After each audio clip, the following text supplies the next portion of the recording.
என்ன சமையல்னு பார்க்கலாங்க. இன்றைக்கி வந்து காலையில் நான் வந்து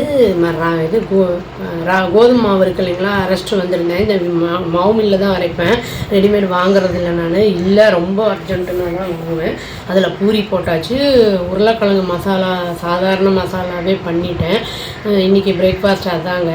அப்புறம் எங்கள் வீட்டில் லஞ்சு என்னென்னு பார்க்கலாம்.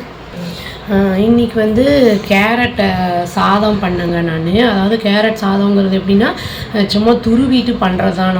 நல்லாயிருக்கும் டேஸ்ட். இது ரொம்ப அது வந்து நம்மளுக்கு அர்ஜென்ட்டுக்கெல்லாம் வந்து நம்மளுக்கு எதுவும் இல்லை அப்படின்னா சாதம், தக்காளி வெங்காயம் எப்பவுமே நம்ம வீட்டில் இருக்கும். கேரட் இது மட்டும் வாங்கிட்டு நம்ம மித்ததெல்லாம் பொருட்கள்லாம் வீட்டில் இருக்கிற பொருளை வச்சே பண்ணுறது தான்.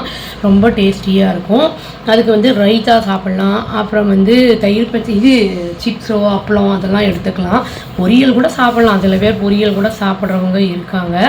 அப்புறம் கர்ட் ரைஸு ஆஸ் யூஸ்வல். அப்புறம் வந்து பீட்ரூட் பொரியல் செஞ்சுருக்கேன் நான். பீட்ரூட்டை வந்து நல்லா கொஞ்சம் வேக வச்சுட்டு அப்புறம் அதை பண்ணோம்னா அது நல்லாயிருக்கும். சில பேர் எண்ணெயிலேயே ஃப்ரை பண்ணுவாங்க. இது வந்து என்னென்னா கொஞ்சம் லேட் ஆகும் ஃப்ரை ஆகிறதுக்கு. அதனால தான் நான் வந்து அதை கொஞ்சம் வேக வச்சுட்டு ஒரு ஹாஃப் பாயில் மாதிரி கொஞ்சம் வேக வச்சுட்டு அப்புறம் நம்ம ஃப்ரை பண்ணோம்னா நல்லாயிருக்கும் டேஸ்ட்டு. அதில் சப்போஸ் தண்ணி வரும் இல்லைங்களா, அது வேக வச்சது தண்ணி வந்ததுன்னா அதை வந்து நம்ம சும்மா அப்படியேவும் குடிக்கலாம். இல்லை குழம்புலையோ ரசத்துலேயோ போட்டால் கூட அது கூட டேஸ்ட் ரொம்ப நல்லாயிருக்கும். ஊறுகாய் வந்து நார்த்தங்காங்க எங்கள் வீட்டில். பூரிக்கு வந்து நம்ம என்ன பண்ணோம்னா நல்லா புஷ்ஷுன்னு வரணும்னா வந்து நல்லா புசுன்னு கொஞ்சோண்டு ஒரு அரை டீஸ்பூனோ 1/4 டீஸ்பூன் சர்க்கரையை தயிரில் போட்டு மிக்ஸ் பண்ணி அப்புறம் உப்பும் போட்டு அதில் நல்லா கலந்துட்டு அதுக்கப்புறம் கோதுமை மாவில் கலந்து பிசைஞ்சு செய்யும்போது நல்லா வந்து நல்லா வந்து உப்பி வரும் பூரி. அதுவும் இல்லாமல் வந்து எண்ணெய் வந்து கரெக்டாக ஊற்றணும். அந்த கடாய் இருக்கு இல்லைங்களா, அதில் பொங்கி அது உப்பி வர அளவுக்கு வந்து எண்ணெய் இருக்கணும். ரொம்ப கம்மியாக எண்ணெய் இருந்தது இல்லாட்டி எண்ணெயை விட வந்து நம்மளுக்கு பூரி சைஸ் பெருசாக இருந்தது அப்படின்னா உப்பி வராது பூரி. அப்புறம் டேஸ்ட்டும் நல்லா இருக்காது. ராகி பூரி கூட நான் போட்டிருக்கேன், நீங்கள் கூட கொடுக்குறேங்க. அதுவும் நல்லாயிருக்கும் டேஸ்ட்டு. சப்போஸ் ராகி மாவு கொஞ்சம் தான் இருக்குது, கோதுமை மாவு கொஞ்சம் தான் இருக்குன்னா ரெண்டுத்தையும் கலந்து கூட பூரியாக போடலாம், நல்லாயிருக்கும். அது ஒரு டேஸ்ட்டாக இருக்கும். அப்புறம் வந்து நம்மளுக்கு இந்த